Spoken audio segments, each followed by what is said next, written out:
Preparing for the start of the school year has an extra urgency in 2024.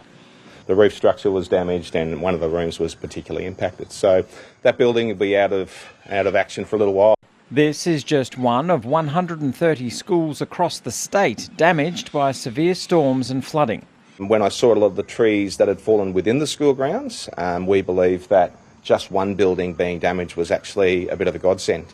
At other schools on the Gold Coast, Defence Force personnel are lending a hand, just as they are in the wider community.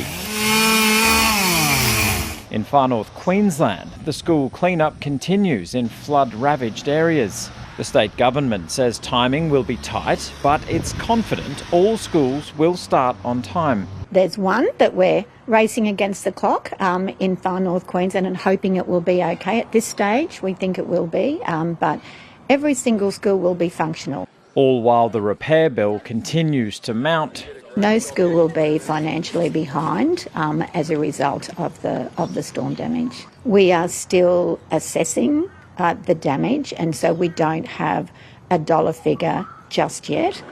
And taxpayers are warned of the toll the recovery may take. The human consequences of this heavy weather are what matter most, but there will be consequences for our economy and for our budget as well. The full cost of a disastrous summer holiday season may not be known for months. Mark Rigby, ABC News, Gold Coast.